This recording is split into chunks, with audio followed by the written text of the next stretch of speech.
Ano na naman yung naririnig ko? Siguro po kaya lagi kang nagrereklamo dyan dahil lagi ka pong nasa labas at nakikipagchismisan. Nilalabas mo po lahat ng nangyayari dito sa bahay natin. Naghahanap ka na naman ng kakampi. Tapos doon pa sa mga taong wala namang maitutulong sa atin. Ano bang sinasabi mo? Hindi naman ako lumalabas Kung nasa labas man ako, kada umaga lang yon kapag pinapaarawan ko ang apo ko. Hindi naman ako nakikipag-usap sa iba. Malay ko ba na may chismis na pala tungkol sa atin? Ano ba yun? Tungkol ba saan? Sinasabi ng mga tao na pabaya kami magulang. Bakit naman nila masasabi yun kung wala nagsasabi sa kanila, di ba? Yan na naman tayo, may. Yung obligasyon mo sa pagiging lola, nakakalimutan mo na naman. Pamilya sana tayo eh. Parang di ka na mapakiusapan na ikaw na lang muna mag-alaga sa apo mo. Alam nyo naman pong parehas kami may trabaho mag-asawa. Ay naku, hindi ko alam yan. Malay ko ba sa sinasabi ng ibang tao? Baka naman kaya nila nasabi yon dahil yon ang napapansin nila. Hindi ko naman hawak ang utak ng mga tao. Baka nakita nila na hindi nyo masyadong inaalagaan ng anak nyo. Alam nyo naman ang mga tao sa paligid natin, lahat na lang madali nilang mapansin. Baka nakikita nila na lola na lang palagi ang nag-aalaga. Hindi naman kasi ibig sabihin na kasama ng lola ang apo niya, siya na lang lagi. Sa usapin ng pagiging lolo o lola, dapat ba ay obligado silang alagaan ang apo nila? O isa lamang dapat ito na porma ng pagtulong? Dahil yun ang pinagdaraanan ni Tessie. Nagiging obligado siyang alagaan ng apo niya dahil lang siya ang lola nito. At hindi lang yun, hindi natatapos ang obligasyon niya maging sa anak at pamilya nito. Ano kayang malaking bagay ang matututunan ng isang inalila na biyenan?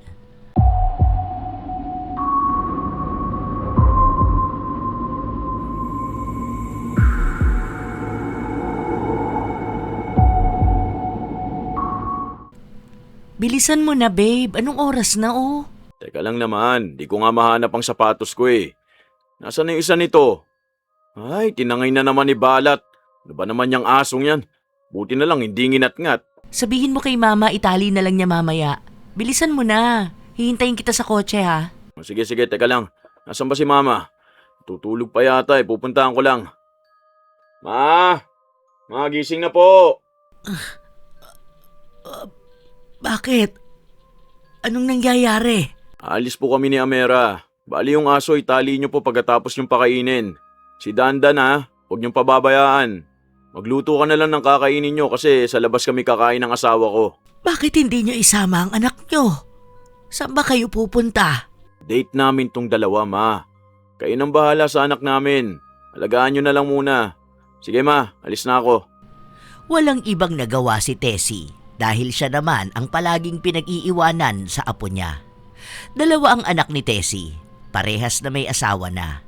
Panganay niya si Danilo habang ang bunso nasa ibang bansa. Kinukuha na siya ng anak niyang nasa ibang bansa. Sadyang ayaw lang ni Tessie dahil lang sabi niya mas gusto niyang tumira sa sarili niyang bansa.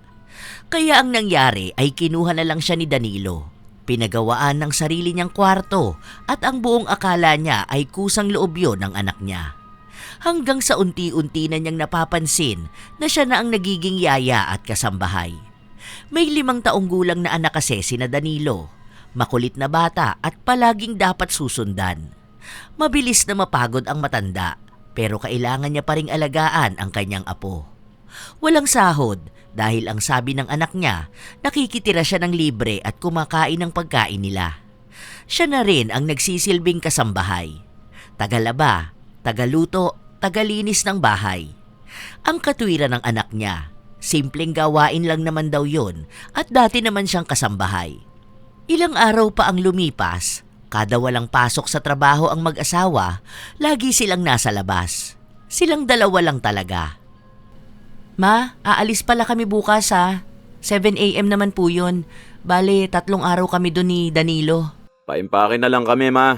Sige, mamaya, pagkatapos kong maghugas ng plato, ihihiwalay ko ba yung gamit ni Dandan? Para saan po? Para dyan sa pupuntahan yung mag-asawa. Ay, hindi na po ma. Kasi hindi naman namin isasama ang anak namin eh. Kaming dalawa lang to, Ma. Kaming mag-asawa lang. Wedding anniversary na po kasi namin eh. Kaya gusto ko sana na kaming dalawa lang ang lalabas. Nandito ka naman, di ba? Hindi mo naman pababayaan ang anak namin. Ay bakit? Hindi ba dapat kasama nyo ang anak nyo para naman pamilya kayo? Total, kapag naman day off nyo, lumalabas na kayong dalawa.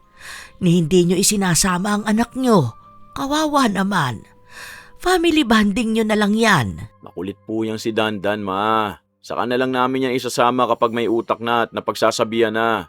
Siguro kapag teenager na yan. Mabait naman ang batang ito Minsan lang siya makulit pero kapag kinausap nyo naman siya, nakikinig naman. Mahihirapan po kami mag-enjoy kapag may kasama kaming bata, ma. Okay na po yan, kayong dalawa lang dito. Manood na lang po kayo. Saka, ang dami naman pong pagkain dyan Hindi naman po kayo magugutuman. Hayaan nyo na lang po kami mag-enjoy mag-asawa. Ang sa akin lang naman, gusto ko kasi na makasundo nyo ang anak nyo. Hindi yung habang lumalaki siya, ako na lang yung nakikita niya. Yung nakakasama niya. Kasi, paano na kung wala na ako? Paano mag-a-adjust yung bata? Kaya nga po nandiyan kami. Para nga po alagaan ang anak namin. Matanda na kasi ako, anak. Alam mo naman yun, di ba? May iniinda na akong sakit. Umiinom na ako ng gamot. Mabilis na akong mapagod. Hindi ko na kayang alagaan ng matagal ang bata. Parang nagrereklamo na yata si mama sa pag-aalaga sa anak natin. Hindi po ba apo nyo yan? Ibig sabihin lang yan, obligasyon nyo siyang alagaan. Yan na nga lang po ang apo nyo na nakakasama nyo. Yung isa nasa ibang bansa, ayaw nyo naman dun. Kahit naman po magpunta kayo dun ganun pa rin naman. Mag-aalaga pa rin naman kayo ng apo nyo. O baka iniisip nyo na wala kayong sweldo dito sa amin. Ma, akala ko ba ayos lang sa inyo yung ganito? Kami na nga bumibili ng gamot nyo Nagbibigay ng pera si Bunso pero magkano lang naman yun. Bagong panganak siya, walang pera yun. Gusto nyo ba ng sahod? Di parang sinabi mo na rin na hindi mo mahal ang apo mo. Kasi may katumbas na pera ng pagmamahal mo sa kanya. Hindi naman yan ang ibig kong sabihin, nak. Kaya mo, pagbalik namin may pasalubong ka. Bibilan na lang kita ng bagong duster. Huwag ka na maghangad ng iba, yun lang po ang kaya namin ngayon Huwag ka na magtampo ha. Sa susunod, isasama namin kayo ni Dandan sa mall. Kahit hindi na ako, kahit yung anak nyo na lang, para naman masanay ang bata at makita na may mga magulang siya. Hindi pinapansin ng mag-asawa ang sinasabi ng matanda. Dahil para sa kanila, iniisip nila na nag-iinarte lang si Tessie. Iniisip nila na may gusto lang ipabili ito. Umalis nga ang mag-asawa. Si Tessie pa ang nag-empake ng damit ng mga ito. Hanggang sa isang araw, wala pa ang mag-asawa. Nagliligalig na ang kanilang anak. Masama pa ang pakiramdam ni Tessie. Teka lang apo, ang tuhod ni Lola. Hindi na ako makalakad. Bakit ka ba umiiyak? Ano bang gusto mo? Nood ka ba? Ayaw mo rin. Pagkain. Ayaw mo rin. Anong gusto mo? Ha? Hindi ko maintindihan. Laruan ba yan? Laruan? O saan dito? Ano ba ang itsura nun? Nako, teka lang. Hindi na makasunod si Tessie sa kanyang apo. Nagtatakbo ang bata hanggang sa nadapa ito. Nauntog at nagkaroon ng bukol. Kaya walang humpay sa pag-iyak ang bata.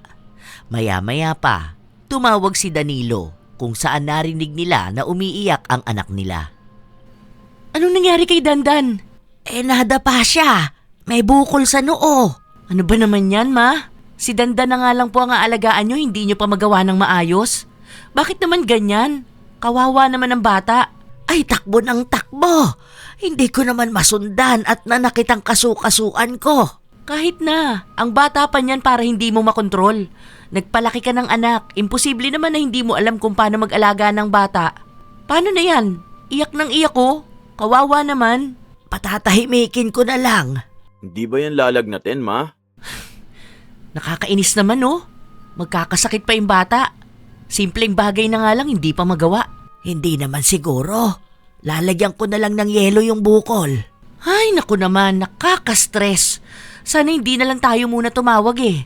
Paano pa may enjoy yung labas namin ngayon kung nai-stress na ako dito? Ayusin nyo naman po sana yung pag-aalaga sa anak namin, Ma.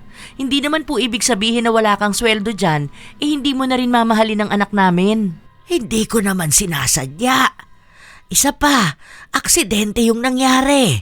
Hindi naman maiiwasan sa bata yung ganito, lalo na't malikot. Sige na ma, balitaan nyo na lang kami kung ano nangyari kay Dandan ha. Kung lalagnatin man, pakidala na lang sa ospital para matingnan kung anong lagay ng bata. Sige na anak, enjoy kayo dyan ha. Mabuti na lang napatahan ni Tessie ang kanyang apo. Nakatulog na rin ang bata, kaya may oras naman na siya para maglinis ng kalat. Kung ano-ano na lang kasi ang mga laruang nasa paligid nila. Pinagbabato kasi ng apo niya ang ilan doon. Ay, aray ko po. Ang sakit naman itong naapakan ko. Ay, bumaon pa talaga sa paa ko.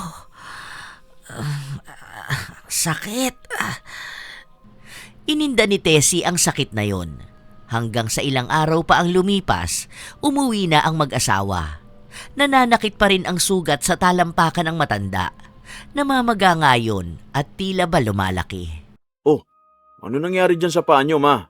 May naapakan kasi akong laruan ni Dandan. Ang sakit nga hanggang ngayon. Ininuman ko na ng gamot para mawala yung sakit. Kumusta na ang bata? Nasaan ang anak namin? Tulog pa, andon sa kwarto. Dito ka rin sa kwarto namin natulog, Ma? Bukas talaga ang aircon? Ay, hindi. Hindi ako dyan natulog. Doon ako sa kwarto ko. Kaninang umaga lang, naidlip lang ako habang pinapatulog si Dandan. Huwag po kayo matutulog dito sa kwarto namin, Ma, ha? Alam niyo naman pong sa amin to. Hindi niyo rin po pala pinalitan yung sapi namin. Ito pa rin yung iniwan namin nung umalis kami, Hindi niyo naman sinabi na papalitan yan. Hindi ba kakapalit lang niya nung nakaraan? Hindi niyo pa naman yan nahihigaan na. Kahit na po, alam niyo naman na kapag ganito, gusto ko papalitan na agad. Ano ba naman yan? Napapagod na ako galing ng biyahe. Papalitan mo na lang muna, ma. Dito ka na lang sa sofa, babe. Bakit kaya hindi na lang kayo kumuha ng kasambahay? Para saan, ma? Ay para dito sa bahay. Yung kikilos ba?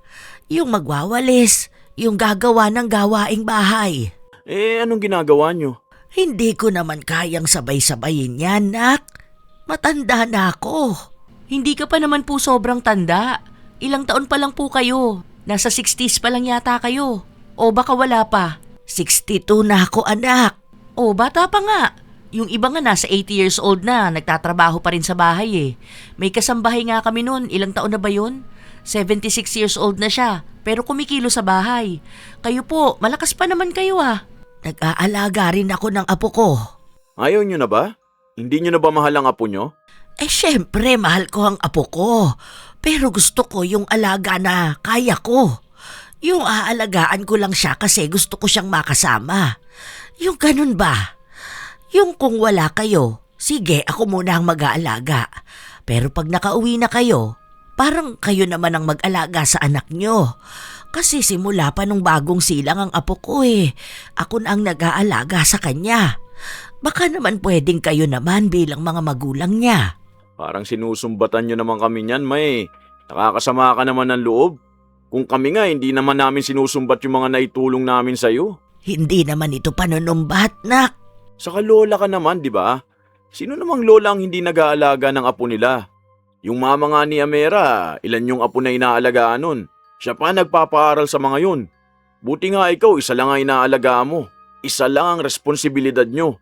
Nahihirapan ka pa sa lagay na yan? Saka hindi lahat ng oras may pagkakataon na maaalagaan ng apo nila. Paano? Yung isa kong kakilala, yung kapitbahay namin dati, yung apo niya hindi niya nakakasama dahil ayaw ng mga magulang no na ipaalaga sa kanya. Kahit nga raw buhatin yung apo ayaw pa. Kaya po kung tutuusin, Ma, swerte na po kayo Naaalagaan nyo yung apo nyo, nakakasama nyo. Dahil hindi po lahat ng lola kayang gawin yun. Magpasalamat na lang po kayo, kaysa po wala kayong ibang ginawa kundi ang magreklamo. Hindi na kumibo pa si Tessie dahil pakiramdam niya wala rin namang saysay ang sasabihin niya. Itinanim sa kanya ng dalawa na swerte na siya. At minsan nga, iniisip niya na tama nga naman sila. Kapag hindi niya kasama ang apo niya, Baka hanap-hanapin niya ito. Sa mga araw na lumipas, lagi pa ring abala si Tessie kahit na may iniinda na siya sa kanyang paa. Hindi pa rin kasi gumagaling ang sugat niya. Isang araw, katatapos niya lang linisan at balutan ng paa niya dahil umulan sa labas. Putik-putik at baha. Hala ma, pakuha po ako ng nasa labas na yun oh. Yung sa gilid ng sampayan. Baka lalong mabasa yun masira pa. Ha? Ay, alin ba dyan? Ikaw na lang kaya anak? O kaya si Danilo na lang ang utusan mo? May sugat kasi ako Baka mabasa dyan sa baha. Delikado pa naman kapag ganon. Tulog po si Danilo. Kayo na lang po ma. Hugasan nyo na lang yung paa nyo. Bilisan nyo na po. Ayan na, lumalakas na naman ang ulan. Oo, sige. Sige, teka lang.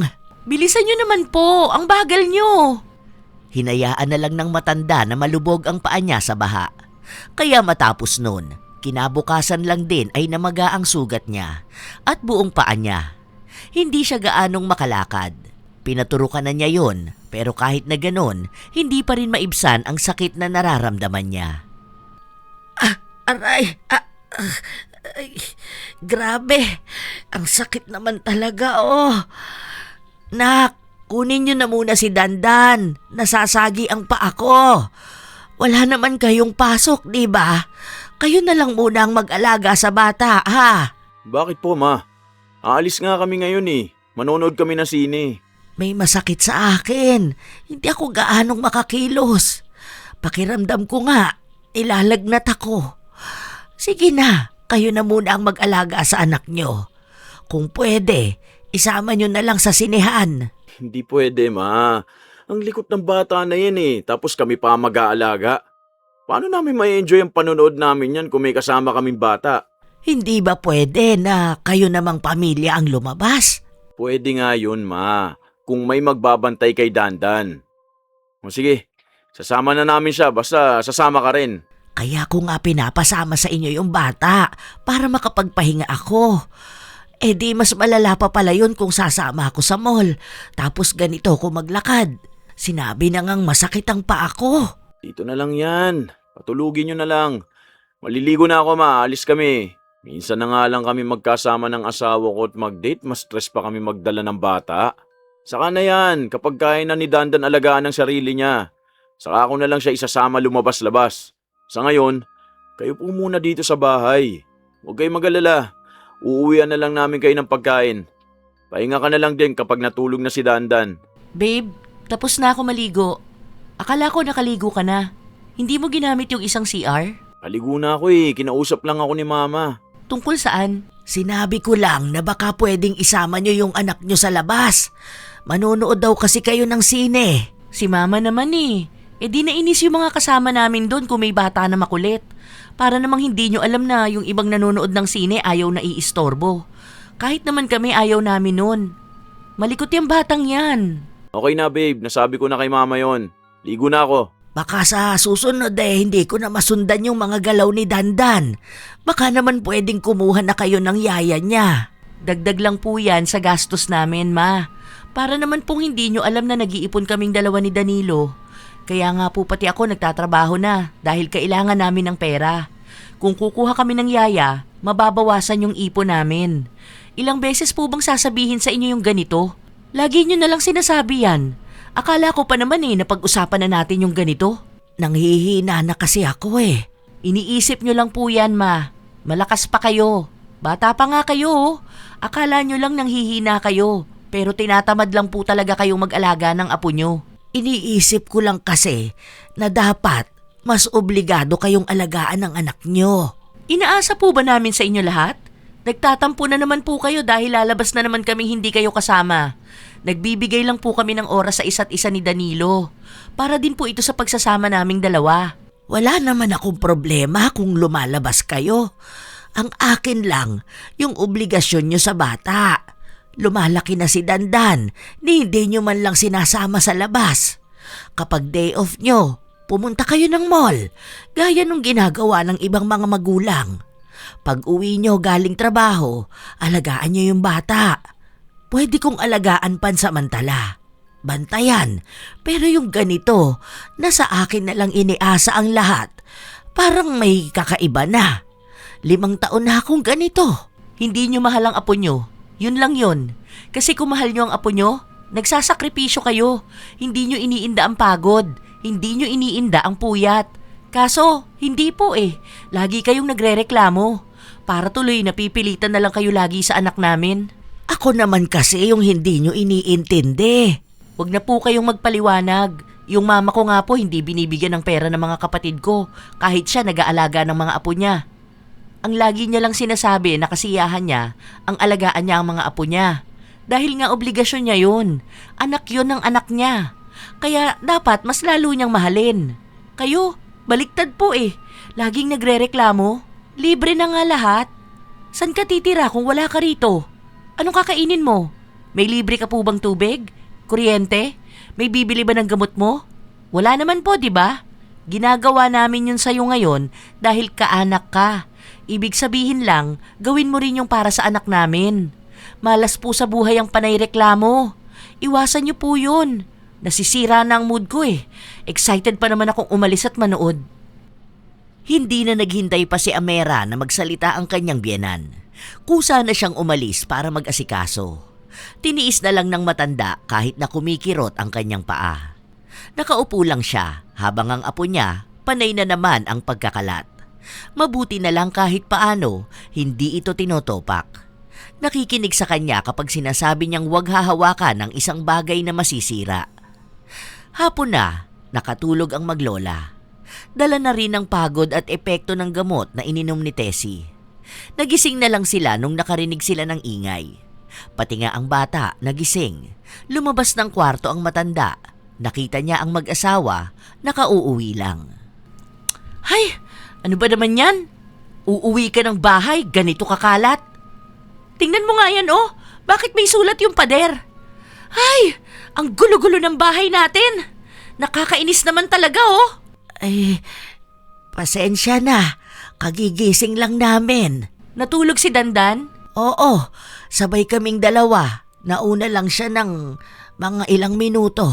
O yun naman pala may, bakit hindi ka man lang po naglinis ng kalat ng bata? Pinabayaan niyo pa pong magsulat niya sa pader. Ang pangit tingnan no, hindi niyo man lang pinigilan yung bata. Nako hindi ko napansin yan. Siguro, kanina yan nung papunta ako sa kwarto at aayusin ko yung higaan namin.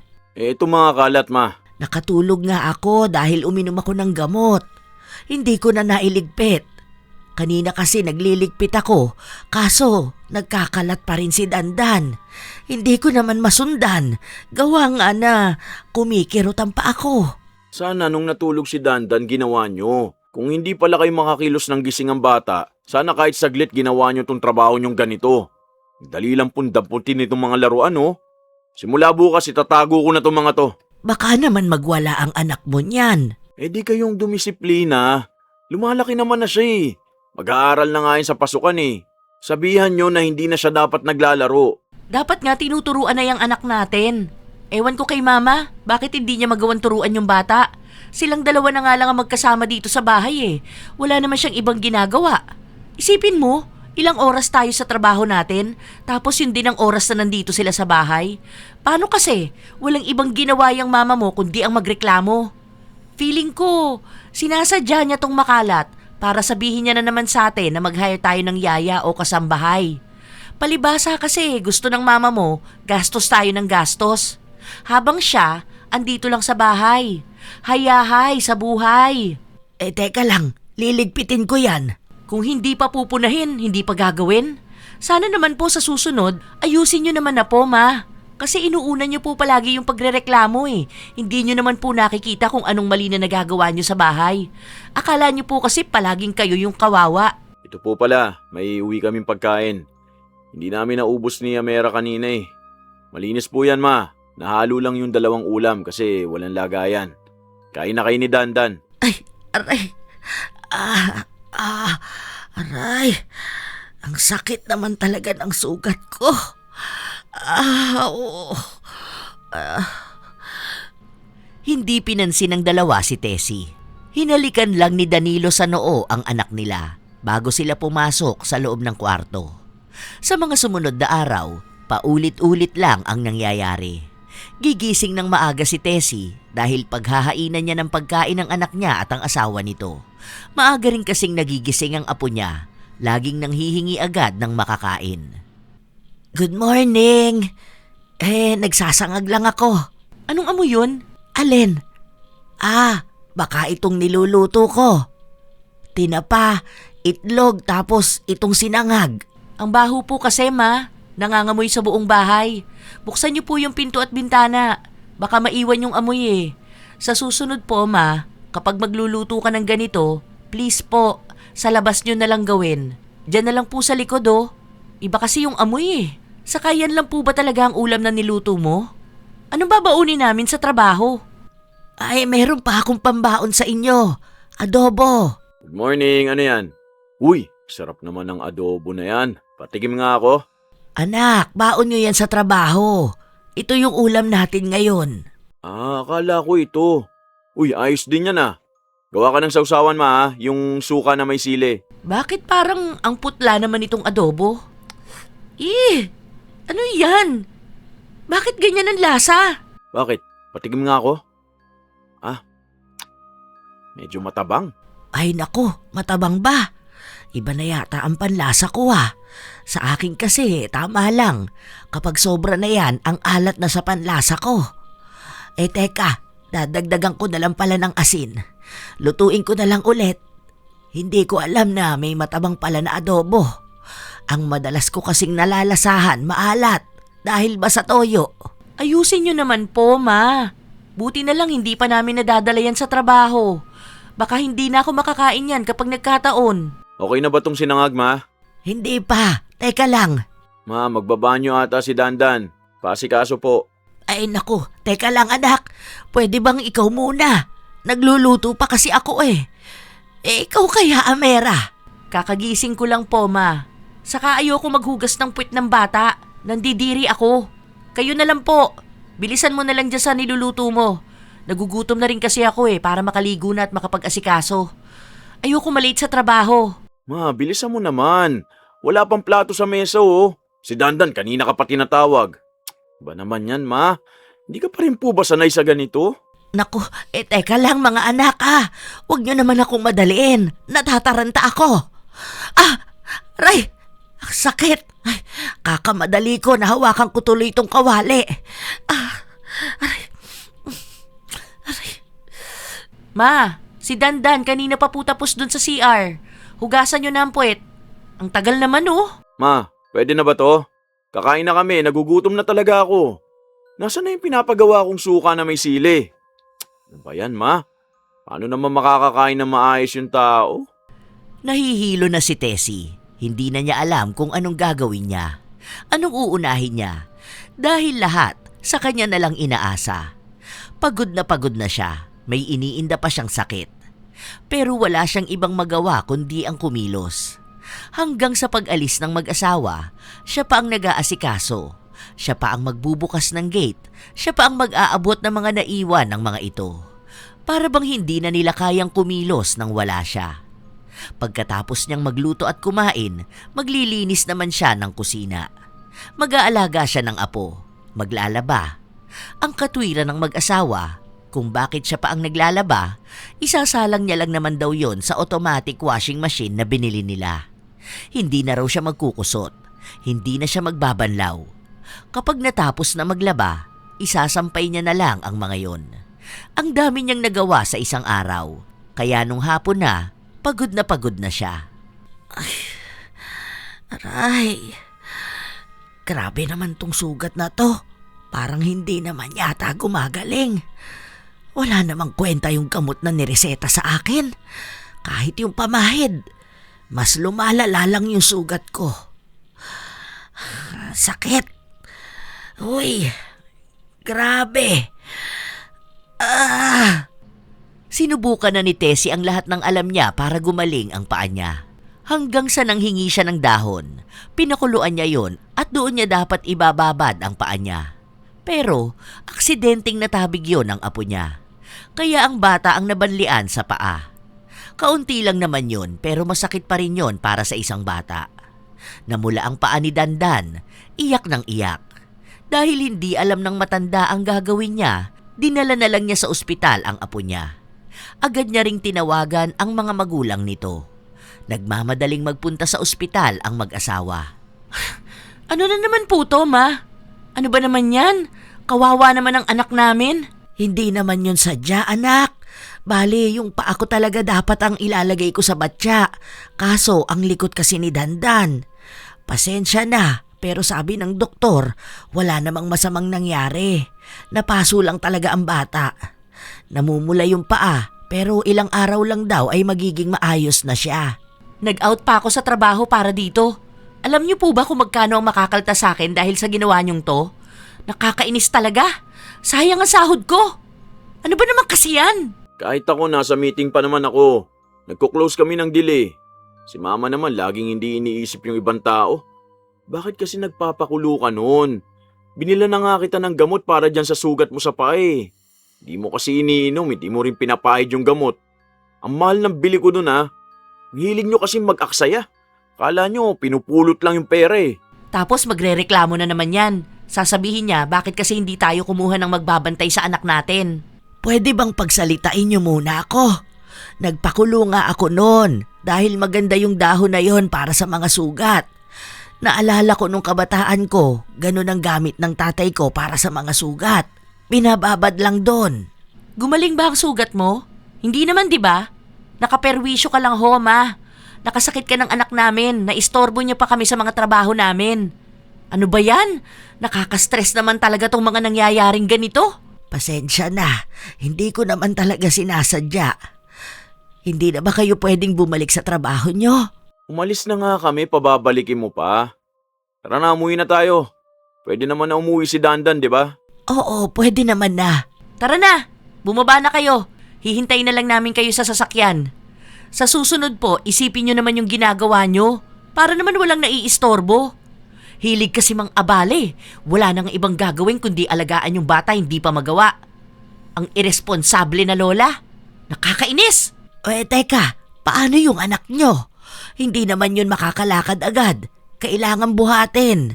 Kayo po ang lola niyan. Kayo ang nagbabantay sa bata. Kayo ang magbuhat.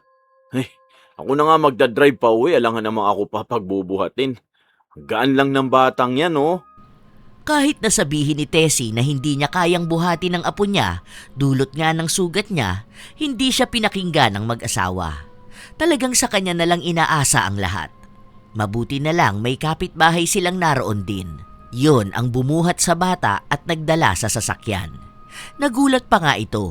Gusto pa sanang magtanong kung bakit hindi pa binuhat ni Danilo ang anak niya, samantalang naroon naman pala ito. Simula nang makita yon ng kapitbahay nila, naging laman na rin sila ng usap-usapan sa kanilang lugar. Mabilis pa namang kumalat ang chismis. Sinasabi na masyado raw iresponsable ang mag-asawa. Nakarating din agad yon sa dalawa dahil ilan sa kapitbahay nila, katrabaho rin nila. Ano na naman yung naririnig ko? Siguro po kaya lagi kang nagrereklamo dyan dahil lagi ka pong nasa labas at nakikipagchismisan. Nilalabas mo po lahat ng nangyayari dito sa bahay natin. Naghahanap ka na naman ng kakampi. Tapos dun pa sa mga taong wala namang maitutulong sa atin. Ano bang sinasabi mo? Hindi naman ako lumalabas. Kung nasa labas man ako, kada umaga lang yon kapag pinapaarawan ko ang apo ko. Hindi naman ako nakikipag-usap sa iba. Ay, malay ko ba na may chismis na pala tungkol sa atin? Ano ba yun? Tungkol ba saan? Sinasabi ng mga tao na pabaya kami magulang. Bakit naman nila masasabi yun kung wala nagsasabi sa kanila, di ba? Yan na naman tayo, may. Yung obligasyon mo sa pagiging lola, nakakalimutan mo na naman. Pamilya naman sana tayo.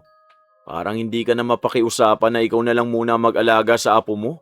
Alam nyo naman parehas kami may trabahong mag-asawa. Ay, hindi ko alam yan. Malay ko ba sa sinasabi ng ibang tao? Baka naman kaya nila nasabi yon dahil yon ang napapansin nila. Hindi ko naman hawak ang utak ng mga tao. Baka nakita nila na hindi nyo masyadong inaalagaan ang anak nyo. Alam nyo naman ang mga tao sa paligid natin. Lahat na lang madali nilang mapansin. Baka nakikita nila na lola na lang palagi ang nag-aalaga.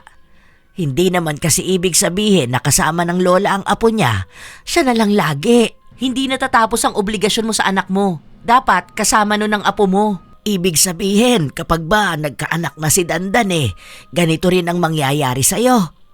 Ganon din ba sa mama mo na nagpalaki ng apo? Bumuhay, habang yung mismong anak walang pakialam. Kasi kung patuloy na ganito ang mangyayari, mawawalan kayo ng kakayahan na alagaan ang sarili niyong anak, na paglaki niya gagayahin niya sa magiging pamilya niya. Mauulit sa magiging apo niya, sa anak nun, sa apo pa, hanggang sa hindi na matatapos. Walang puputol nun dahil sa paniniwala na puro na lang responsibilidad ng isang lola yon. Kasi ako, naging ina ako, pero hindi naman ako umasa sa nanay ko. Hindi nga lumaki ang mga anak ko kasama ang lola nila Malamang, wala naman yatang kwenta ang lola nila May kwenta ang nanay ko. Hindi ko lang siguro naman na yung ugali niya. Sinabi niya noon, hindi siya magpapalaki ng apo niya. Pwede niyang makasama pero hindi niya kukunin ang responsibilidad ng mga magulang. Sila ang gumawa sa bata. Sila dapat ang may pananagutan. Dapat nga naging gabay lang ako sa pagpapalaki sa apo ko Kaso ang nangyari, napasobra yung pagmamahal ko. Kaya pati ako, nagdusa na. Ayan na, love. Malamang magsasabi na naman niyang mama mo na maghanap tayo ng kasambahay. Sige, kung yun ang gusto niya, kukuha tayo ng yaya at kasambahay, pero hindi ako bubuhay ng libre sa isang tao na walang ginagawa sa bahay ko. Sige, aalis na lang ako. Wala naman yung problema sa akin. Kaya ko namang makitira sa ibang bahay kahit mamasukan na lang ako. Kaya ko pa naman, kikita pa ako. O sige, maghanap na kayo ng papalit sa akin sa pag-aalaga sa bata. Sana makahanap kayo ng taong may pakialam sa anak nyo. Ang sama mong lola! Kung masama ako, matagal ko na dapat tong ginawa. Kaso, hindi. Umabot pa sa ilang taon.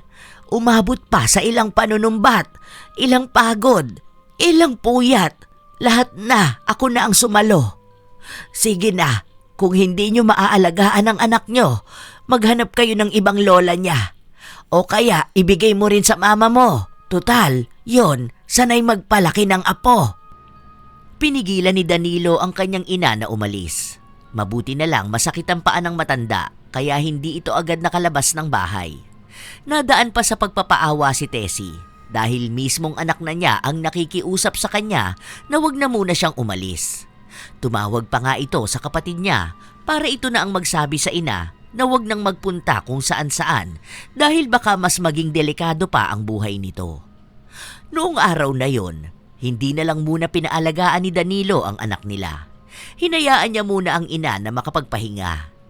Nung nakapag-usap ang mag-asawa, silang dalawa naman ang nagtalo. Bakit hindi mo pa pinaalis yung mama mo? Nagmamataas siya, di ba?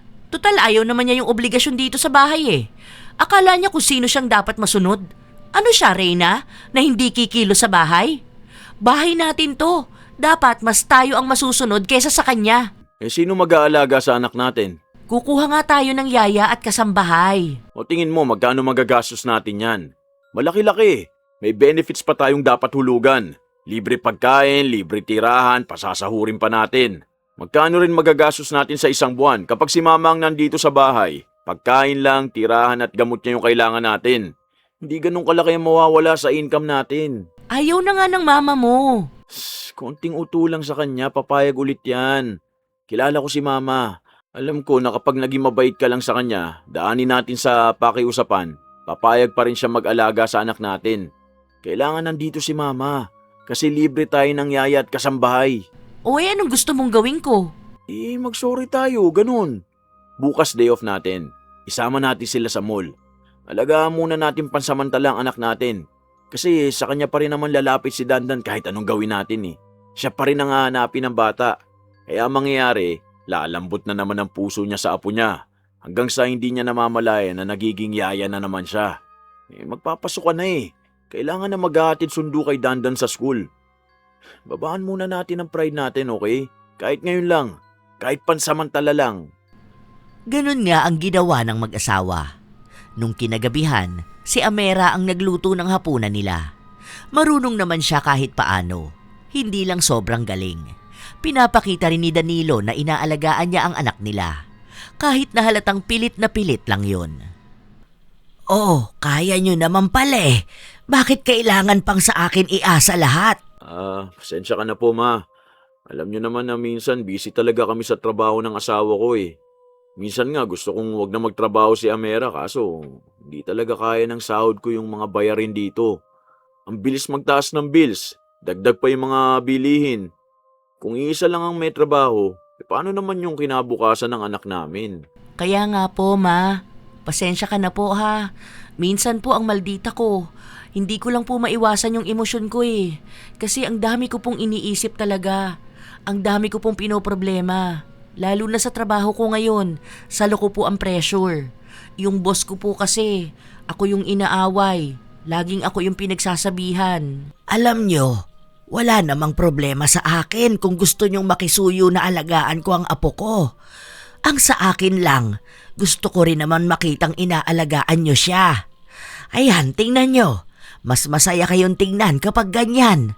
Kasi kung laging trabaho nyo ang inaatupag nyo, baka pati anak nyo makalimutan ng may mga magulang siya. Kaya nga po, ma.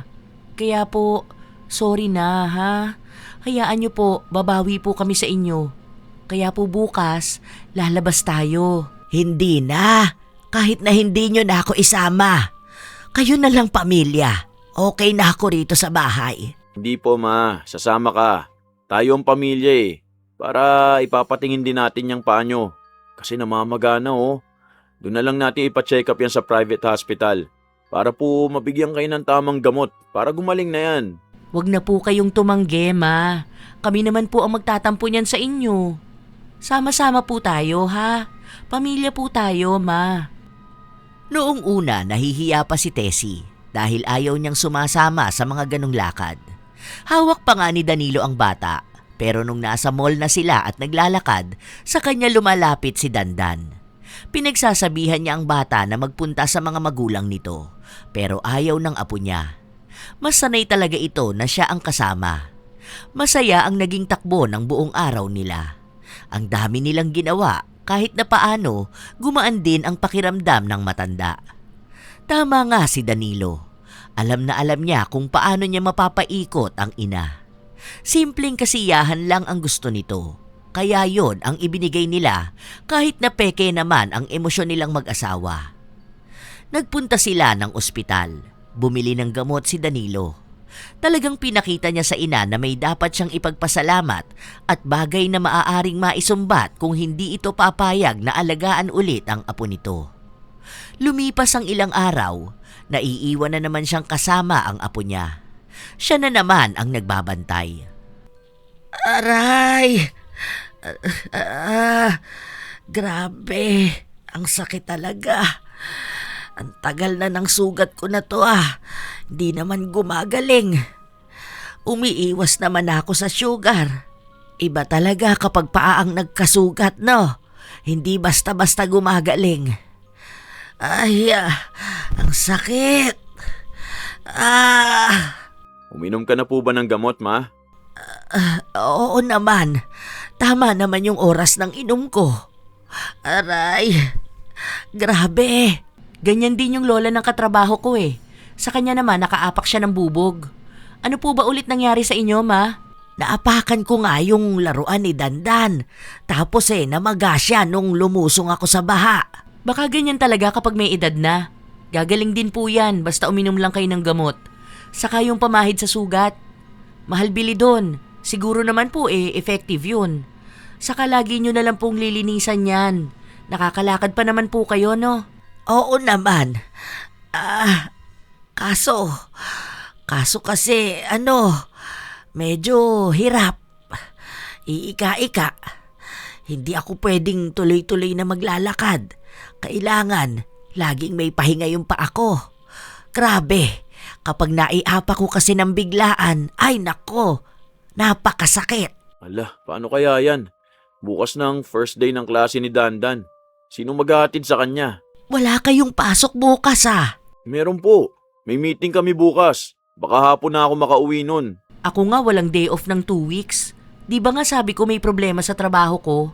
Ako yung binubuliglig ng boss ko. Kailangan matapos namin agad yon, kundi baka masisanti pa ako. Naiinis na nga ako dun eh. Nagpaalam ako sa kanya na maghahatid ako ng anak ko, na total day off ko dapat. Kahit sana half day or late ako, si mama na lang sana susundo pa uwi. Ayun, kulang na lang murahin ako. Ako rin hindi pwede kasi yung client namin malaki maipapasok ng investment sa work ko. Yung pa naman inaasahan ko kasi pwede ako ma-promote kapag na-close namin yung deal. Tagal na ako naghihintay ng promotion. Ito na yun. Hindi ko pwedeng palampasin. Parehas lang pala tayong may gagawin. Hala, paano kaya to? Anong gagawin natin yan? Hala, ganun ba? Sige, ako na lang pala ang maghahatid sa bata. Sure ka po ba dyan, ma? Oo, kasi sa mga susunod na pasok niya sa school, ako rin naman ang maghahatid sundo sa kanya. Nakakaya naman po sa'yo, ma. May masakit pa sa paa mo. Hindi naman kami naglalakad. Pwede naman kaming mag-tricycle. Sige po, ma. May ibibigay naman po kami sa yung pang-allowance ni Dandan para kung sakali na may mga kailangan ding bilhin. Send ka na lang po ng picture sa amin pag nasa school na po siya, ha? Salamat po, ma. Kasinungalingan ang sinabi ng dalawa. Dahil totoo naman na wala silang pasok, balak lang nilang lumabas at ayaw nilang samahan ng anak nila sa paaralan. Tanging si Tessie lang talaga ang gusto nilang gumawa nun, kahit na may iniinda na ang matanda. Nagpapanggap pa rin na mabait ang dalawa kahit na minsan naiinis sila kapag hindi kumikilo sa bahay si Tessie. Paano ba naman siya makakakilo sa bahay kung araw-araw niyang binabantayan ang apo niya sa paaralan hanggang sa makauwi ito? Isang beses pa, nakaupo lang siya sa labas habang naghihintay ng uwian ng mga bata. Maya-maya pa, may dumating na isa ring matanda. Susundo ka rin ng apo mo? Sinabi ng matanda na pinakiusapan lang daw siya ng manugang niya dahil may kailangang asikasuhin. Nakipagkwentuhan siya rito para hindi na rin siya mainip sa paghihintay. Maganda ang naging takbo ng usapan nila. Mukhang mabait ang anak at manugang ng matandang babae na nagpakilala sa kanya bilang si Marciana. Matagal nang nakikita ni Tessie ang matanda na yon. Pero wala silang nagiging usapan dahil mukhang parehas nga silang walang pakialam sa ibang tao. Ang galing ah! Puti, ganun ang manugang mo. Maayos makiusap sa'yo. Hindi ka rin inuobliga na alagaan ng anak niya. Oh, talaga ba? Nakatira ka pa sa kanila tapos kada umaga yung manugang mo pa ang nagluluto. May trabaho pa yun ah. Buti kaya ng oras niya yung ganon. Tapos kapag gabi, inaasikaso naman niya yung anak niya. Ganyan ang nakakabilib. Naiinggit si Tessie sa usapan nila dahil nga ganong klase ng manugang ang gusto niya. Kahit pasabihin na maayos na sila ni Amera, hindi pa rin maalis ang katotohanan na hindi naman nagbago ang manugang niya. Umaasa pa rin sa kanya pagdating sa pagluluto, minsan nagpapalaba o kung ano-anong inuutos. Tila ba naging kaibigan ni Tessie ang matanda na yon, pero bibihira niya lang makita. Minsan, isang beses sa isang linggo, dahil yung ina ng bata ang sumusundo sa paaralan. Hanggang sa isang beses, muli na naman silang nagkita. Kumikirot na naman tong paa ko. Grabe naman oh. Ay, kung kailan mag-uuwian na. Sana, sa bahay na lang to kumirot. Aray ko. Tinanong siya ng matanda kung anong nangyari sa kanya. Ipinaliwanag niya lahat at kung gaano na niya katagal iniinda ang sugat na yon. Binigyan lang siya ng payo at tungkol pa rin sa herbal na gamot. Dinalan din siya ng halaman na pwede niya raw dikdikin at ipatong sa sugat niya. Masakit lang daw yon, pero malaki ang maitutulong. Sinubukan naman ni Tessie pero walang nangyayari. Sumasakit pa rin. Namamaga pa nga. Kaya nag-abiso na lang ang kaibigan niya na subukan niya kaya yung ipatawas. Mukha raw kasing may kakaiba. Habang abala pa ang mga bata sa pag-aaral at malayo pa ang oras ng uwian, sinamahan na lang siya sa likod lang ng paaralan kung saan naroon ang naturang albularyo. Unang kita pa lang sa kanya, alam na agad ang problema. Sinabi sa kanya na nakulam siya. Kulam? Eh sino naman ang kukulam sa akin? Bakit naman niya yun gagawin? Seryoso ba yan? Hindi agad sumagot ang albularyo. May mga sinagawa pa siya para malaman ang totoo. At base nga sa nakita ng albularyo, tunay nga na nakulam si Tessie. Matagal na raw yung sinusubukan na makapasok sa kanya. Nung una, hindi umeepekto, pero napasok siya ng kulam nung mga sandaling nagkaroon na siya ng sugat. Ipinaliwanag sa kanya ang lahat. Ang hindi lang nila alam kung sino nga ba talaga ang kumulam sa kanya. Iniisip niya kung may nakaalitan siyang tao. Alam niya na meron. Pero sino nga ba sa mga ito ang gumawa sa kanya? Hindi ba natin malalaman? Pero magagamot pa naman ako, no? Kaya pa naman daw siyang gamutin. Ibang pamamaraan lang ang gagawin ng albularyo. Kinuha lang ang buo niyang pangalan, lugar kung saan siya nakatira. Sinabi na pupuntahan daw siya para gamutin. Nung sinabi niya na kumatok na lang daw ito para malaman na naroon siya, sinabi ng albularyo na hindi siya makikita ng kahit na sino. Iba ang tinutukoy niya noong sinabi niyang pupuntahan niya ito. Hindi raw yun maiintindihan ni Tessie, basta maniwala lang daw siyang matapos siyang puntahan sa bahay nila ay gagaling na siya. Malalaman niya rin kung sino ba ang nagpakulam sa kanya. Bata pa lang si Tessie, naniniwala na siya sa mga kulam, kaya alam niyang totoo yun. Hindi niya lang akalain na mararanasan niya yun mismo. Wala siyang pinagsasabihan, kahit ang anak niya o ang manugang niya. Sinarili niya yun, para walang ibang makakaalam na lumapit na siya sa albularyo. Iniisip niya na baka isa sa malalapit sa kanya ang gumagawa nun.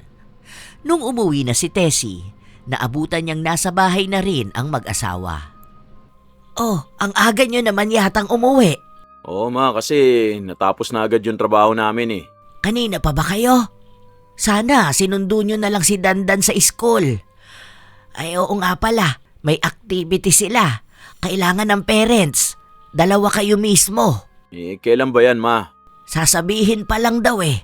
Pero baka next week yun. Sasabihin ko naman sa inyo dahil kayo ang kailangang pumunta doon. Kami talaga, ma? Abay oo, dahil kayo ang magulang ng bata. Eh, sige po. Sabihan niyo kami ng mas maaga para malaman namin kung pwede kami. Magbigay naman kayo ng oras sa anak nyo. Pwede naman siguro kayong magpaalam sa mga amo nyo. Kahit 1 araw lang, para sa bata.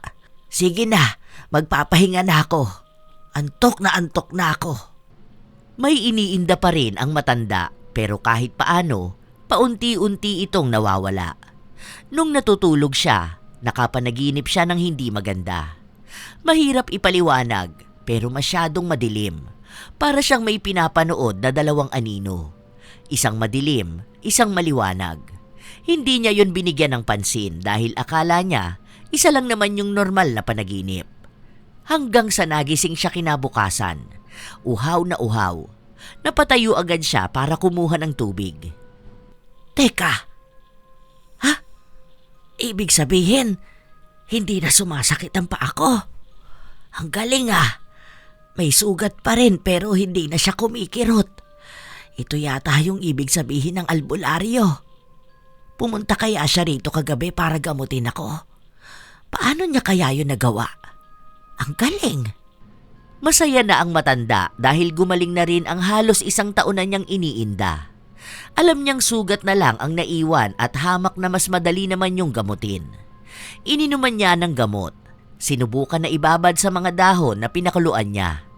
At tama nga siya dahil naghihilom na yon. Ilang araw pa ang lumipas, napansin na rin ng manugang niya na wala na siyang iniindang sakit. Okay na po ba ang paa niyo, ma? Hindi na masakit? Oo, nak. Nakatulong sa akin yung gamot na bigay ng doktor dun sa last check-up ko. Tingnan mo, oh. Natutuyo na. Talaga po? Ang bilis naman yatang gumaling. Eh sabi niyo nga, di ba, magaling ang doktor na yon. Ibig sabihin lang, ay totoo nga. Siya nga pala, sa Martes yung program sa school. Kailangan kayo dun ng anak niyo. Pwede po bang ikaw na lang muna, ma? Wala po talaga kaming oras eh. Hindi ba pwedeng paglaanan ng oras yung anak nyo? Kawawa naman kung walang magulang na pupunta. Ay baka siya lang ang ganon. Kasama naman po kayo. Siguro naman po pwede na yun. Hindi rin kasi ako pwede. Aalis ako nun. Ha? Saan po kayo pupunta? Aba, kailangan bang alam nyo kung saan? Hindi po ba pwedeng malaman? Dahil iniisip ko po yung dito sa bahay. Sino pong tatao? Sino po magbabantay sa anak namin? Alam nyo naman pong may trabaho kaming mag-asawa. Tapos aalis po kayo? Sana naman po i-consider nyo rin ang mga responsibilidad nyo. Sana bago mo yan sabihin sa akin yung tungkol sa responsibilidad, sana una mo yang nakita sa sarili mo. Kung kayo nga na mga magulang ng bata ayaw magpunta sa school Iba naman po kasi yun, ma. Ay iba talaga yon. Iba rin yung sa akin. Sapat na ako bilang lola. Sana maging sapat din kayo bilang magulang. Huwag niyong itanong kung anong gagawin ko, kung saan ako pupunta. Andito man ako o wala, dapat alam niyo na kung anong dapat niyong gawin. Tumataas ang kilay ni Amera. Hindi niya alam kung bakit bigla na lang naging ganong katapang ang kanyang biyanan. Iniisip niya nga na baka balak na nitong umalis, hindi lang nagsasabi sa kanila. At hindi nga siya nagkamali dahil umalis si Tessie nang walang paalam. Hindi nila alam kung nasaan. Hindi nila alam kung kailan babalik. Kahit kapatid ni Danilo, hindi nila alam kung nasaan ang kanilang ina. Nag-away pa nga silang magkapatid dahil pinabayaan daw ang kanilang ina. Halos 3 araw na hindi umuuwi ang matanda. Kaya 3 araw din na walang bantay ang bata. Ano ba naman yung mama mo? Ganyan na lang ba siya? Hindi na umuwi. Mukhang tinatakbuhan na niya ang responsibilidad niya sa apo niya. Ang tanda na ni walang pinagkatandaan. Ay, Diyos ko, ano ba yan? Ang mahal magpaalaga ng bata. Hanapin mo nga yun. Di pa kasi nabulok yung paanon. Di sana nandito lang siya lagi. Ewan ko kasi sa'yo. Sabi ko, ibang kulam na lang. Yun talagang walang ibang choice ang mama mo kundi magstay. Paano ko nga hanapin? Hindi ko alam kung nasan siya. Hindi nga sumasagot sa akin Baka naman hindi makauwi dahil masakit ang paa. Paanong sasakit? Okay na nga siya. Sabi niya dahil sa gamot na bigay ng doktor. Sobrang imposible naman na madadaan sa gamutan yung kulam na gawa natin. Ay, nako. Nakaka-stress. Gawan mo ng paraan. Hanapin mo. Aray! Ano ba to? Nakaapak na naman ako ng laruan. Ang sabi mo, aalisin mo na to mga laruan. Hindi naman yan laruan. Parang project yata yan sa school ni Dandan. Naalala ko kasi sabi ni Mama na kailangan tapusin yan. Aray! Linisin mo nga! Aray ko! Bumaon sa talampakan ko, oh! Bakit dito mo naman nilagay? Napakan ko rin tuloy. Sakit, grabe! Parehas na ininda ng mag-asawa ang sakit. Nagdugo pa ang sugat nila matapos na bumaon sa talampakan nila ang anumang naapakan nila. Akala ng dalawa, mawawala rin yon kinabukasan. Pero mas malala pa pala ang sakit na naramdaman nila. Hindi sila nakapasok sa trabaho dahil iniinda nila yon. Dagdag pa, walang ibang magbabantay sa anak nila kundi silang dalawa lang. Wala pang pasok sa paaralan si Dandan. Aray, ang sakit talaga. Yung paligid ng sugat ko parang kinakalkal. Ay, grabe. Aray. Sa akin sobrang kati na hindi ko maintindihan. Kapag naman kinamot ko ayun. Sakit naman. Hala, ano ba ito nangyayari sa atin? Ay, ang kulit pa ng batang to. Nasaan na ba yung iresponsable mong ina? Ano ba yan? Kawawa naman tayo rito, oh. Ay, grabe, pinabayaan na tayo matapos ng lahat ng naitulong natin sa kanya. Wala talagang utang na loob. Ngayon may iniinda tayo tapos tayo pa rin na mag-aalaga sa anak natin. Ano ba to? Pinaparusahan niya tayo? Hindi ko alam. Hindi ko na talaga kaya. Baka may kalawang yung napakan natin. Magiging delikado pa. Tara, tiisin na lang natin. Pumunta na tayo sa ospital. Pinilit nga ng dalawa na umalis. Bitbit pa nila ang anak nila. May nararamdaman na sila. Nagwawala pa ang anak nila dahil tinotopak ito. Kaya walang ibang ginawa si Amera kundi ang magsisigaw. Pero wala namang pake ang anak niya. Iiyak ito kung gusto nito. Magwawala kung gusto. Hindi nila makontrol ang bata dahil tanging si Tessie lang naman ang nakakakilala rito. Tanging si Tessie lang ang may alam kung paano niya mapapakalma ang bata.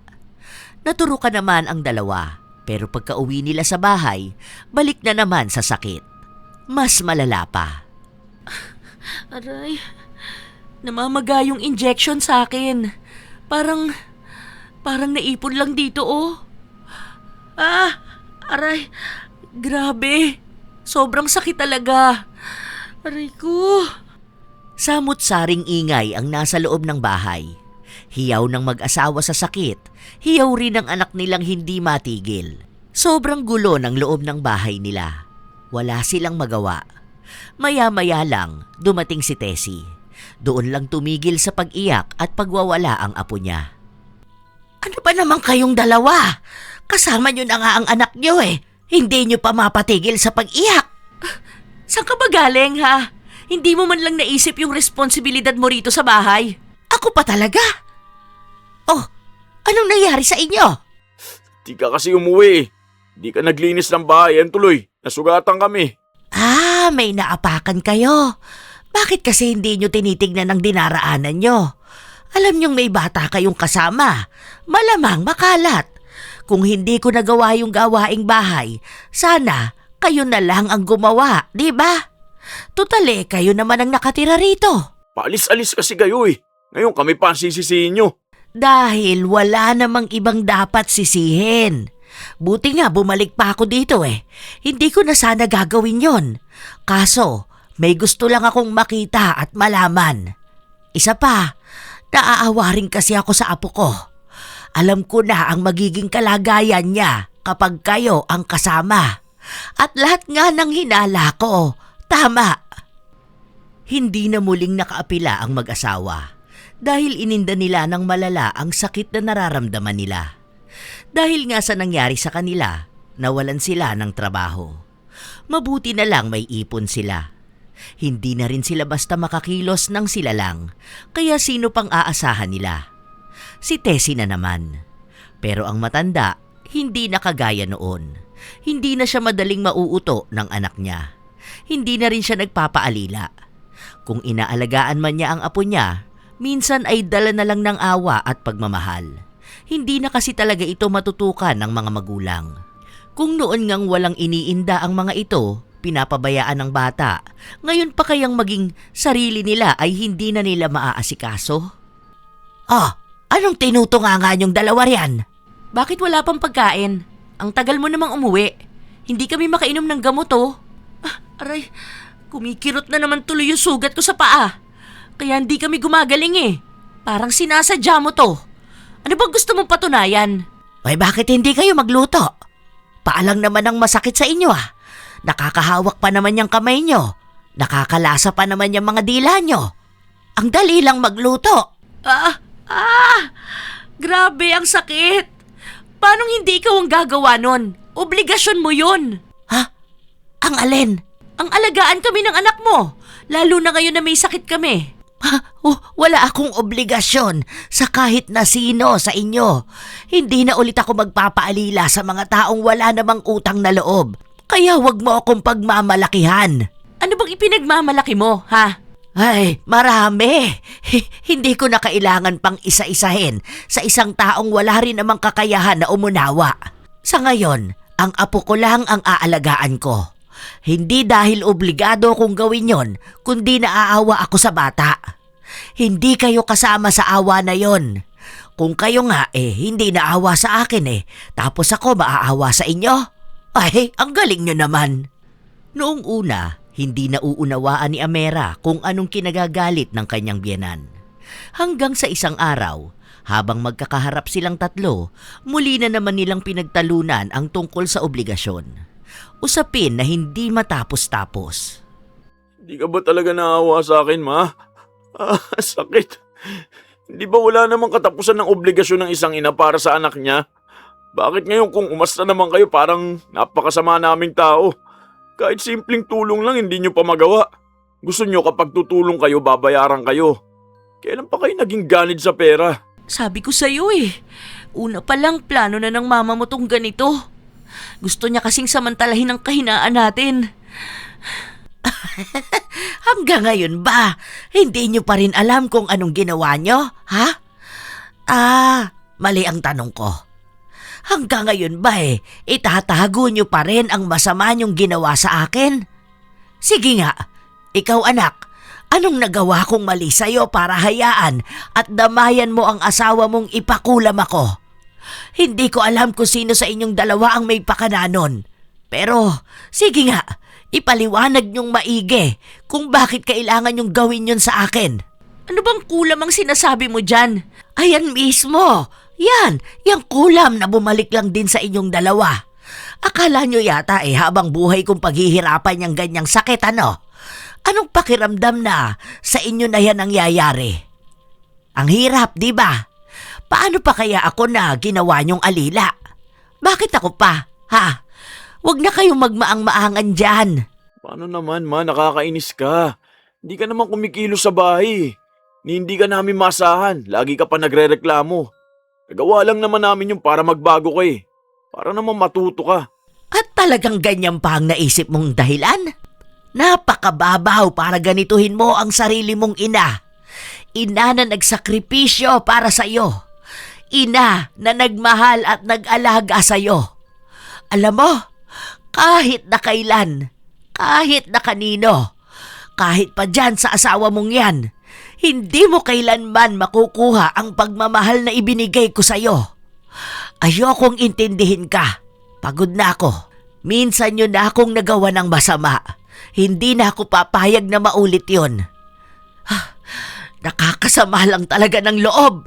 Dahil sa dami ng taong pinaghinalaan kong maaaring kumulam sa akin, kayo pa talaga na hindi man lang sumagi sa isip ko. Iresponsable ka kasi. Paulit-ulit na lang ba tayo sa ganyang usapin? Wala naman kayong ibang maibato sa akin, hindi ba? At yung pagiging iresponsable na yan, hindi yan ako. Kundi kayo yan mismo. Ipinapasa nyo sa akin yung responsibilidad na dapat ay sa inyo. Ang mali ko, hinayaan ko yon ng ilang taon. Ngayon, hindi na. Matuto kayong wag umasa sa iba at mahiya naman kayo. Lalo na kung yung inaasahan yung tao, siya rin yung inagrabyado nyo. Sige, tama lang yan. Damahin nyo yung sakit na yan. Para naman maintindihan nyo ang nararamdaman ko noon. Kahit nasabihin ng mag-asawa na gutom na sila, walang ginawa si Tessie. Pinagbantaan din siya ng mga ito na huwag siyang makikikain sa mga binili ng mag-asawa. Magbayad daw siya ng renta, magbayad ng bills at ibalik daw ang mga nagastos ng mag-asawa sa kanya noon. Pero walang pakialam si Tessie. Tinatawanan niya lang ang mga ito.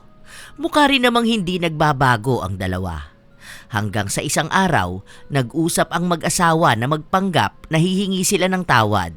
Baka sa pagkakataon daw na yon, mawala na ang balik ng kulam sa kanila. Ang unang kumausap ay si Amera. Para lang magmukhang totoo na gusto niyang humingi ng tawad sa inalilahan niyang biyenan. Ma, sorry po Sana po, mapatawad niyo ko. Ako po talaga yung nagsabi nun kay Danilo. Nung una nga po ayaw niya eh. Bilang ako yung asawa niya, pinilit ko po talaga siyang ituloy yung kulam. Kinakampihan niya lang po ako. Pero nitong mga nakaraang araw, napagtanto ko na po ang mali ko. Ma, huwag niyo na po kaming balikan ng kulam ni Danilo. Maawa ka na po sa amin. Bigyan niyo pa po kami ng chance. Pangako po, makikita niyo talaga ang pagbabago sa amin. Lalo na po ang pagbabago namin para sa anak namin. Oh, bakit bigla kang umamin? Tingin mo ba sa ginagawa mong ganyan, mababago ang sakit nyo? Iniisip ko lang po kasi na may chance naman po siguro ang mga tao para magbago, di ba po? Nagbabasa naman po kayo ng Biblia, kaya alam niyo po yun. Ay, naku, wag mong idamay ang Biblia. Nung lumapit kayo sa itim na kapangyarihan, nanalig ba kayo sa Diyos? Hindi naman, di ba? Bakit po ang tigas ng puso niyo? Ay grabe, ang sakit naman. Ano ba to? Kumikirot na naman ang sugat ko. Nagagalit po kasi kayo sa akin eh. Kaya baka lumalakas ang puwersa ng kulam na to. Maawa ka naman po. Sakit. Hindi ko naman mababawi ang kulam na yan. Hindi naman ako ang gumawa niyan sa inyo eh. Sana po, hindi kayo pumayag nung sinabi ng albularyo na ibalik ang kulam. Kung alam niyong masama, bakit ibabalik niyo? E di, masama na rin po kayo nun. Hindi ko naman alam na ibabalik niya yon. Nagpagamot lang ako. Ang sabi niya, siya ang bahala sa taong kumulam sa akin. Desisyon niya yon. Ang gusto ko lang naman ay gumaling ako. Malay ko ba kasing kayo yon? Bakit ba ako ang sinisisi mo sa desisyon niyo? Nakita mo na, halatang hindi ka tapat sa paghingi mo ng tawad. Ginagawa mo yan hindi dahil may natutunan ka, kundi dahil iniisip mo na yan ang magpapawala ng kulam sa'yo. Pero maniwala ka man sa akin o hindi, hindi ko alam kung paano mawawala ang kulam na yan. Maaaring sa inyo yan manggaling kung talagang may nagiging pagbabago kayo. Yung tunay, hindi yung plano, hindi yung peke. Sinubukan pa ni Amera na pigilan ang galit niya. Pinapakita niya na nagbabago siya pero halatang walang pakialam si Tessie. Hindi nila alam kung bakit bigla na lang silang nahirapan na utuin ulit ang matanda. Parang palagi na ring nagmamalaki sa kanila na dapat siya lang ang masusunod sa bahay. Kung hindi, wala talaga siyang tulong na ibibigay sa mag-asawa. Isang araw, wala si Tessie. Umalis din ang mag-asawa. Hindi para maghanap ng albularyo na gagamot sa kanila, kundi bagong mangkukulam na pagpapagawaan nila ng ritual kay Tessie. Wala na talaga sa tamang pag-iisip ang mag-asawa. Sa halip na tunay na magbago para gumaling, babawian pa nila yung taong wala namang ginawang mali sa kanila. Ipagawa na lang natin. Siguro yung parang mababaliw, no? Para kahit paano magamit natin yung laban sa kanya. Ayoko nun. Ha? Ano palang gusto mo? Gusto ko sana, yung patay agad. May kulam na ganun.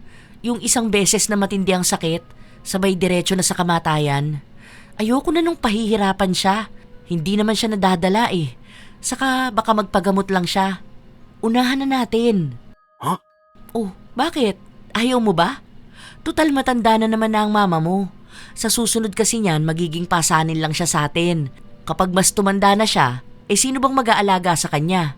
Baka tayo, di ba? Ayoko maging obligasyon ng ganong klase ng tao.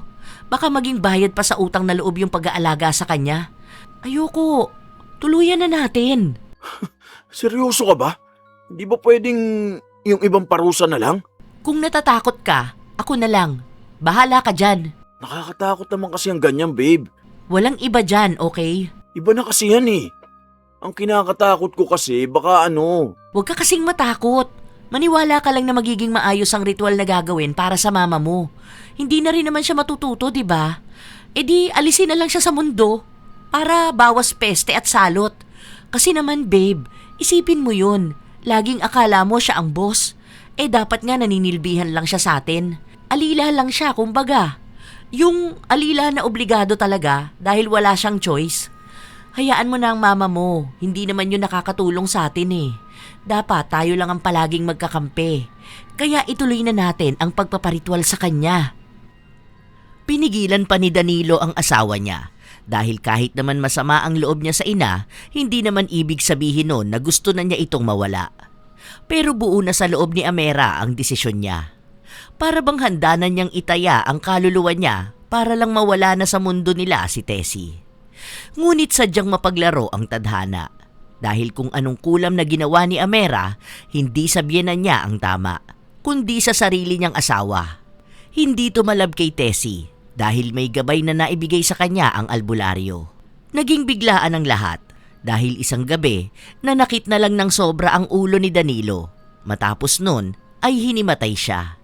Dinala siya sa ospital at doon na siya binawian ng buhay. Teka! Hindi! Hindi totoo yung sinasabi niyo! Bakit yung asawa ko pa? Wala na talaga si Danilo. Hindi na maagapan ang nangyari sa kanya. Ikaw ang may kasalanan ng lahat ng ito! Ikaw dapat yun eh! Hindi ang asawa ko! Demonyo ka! Hanggang ngayon, hindi pa rin nawawala tong sakit na bigay mo sa akin. Bakit ba hindi tumalab sa'yo ang kulam na yon? Bakit? Anong ibig mong sabihin? Pinakula mo ulit ako? Hindi ka talaga nadala-dala. Hindi ka nag-iisip. Masyado mong nilulong ang sarili mo sa pagpapakulam. Hindi nun maaayos ang problema mo. Madadagdagan pa.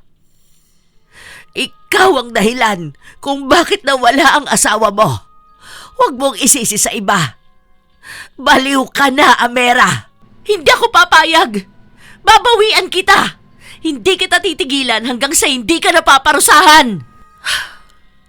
Alam mo, hindi ko alam kung bakit magalit na galit ka sa akin. Ni hindi naman ako naging masama na biyenan sa'yo. Hindi ko maintindihan kung bakit umabot sa ganito.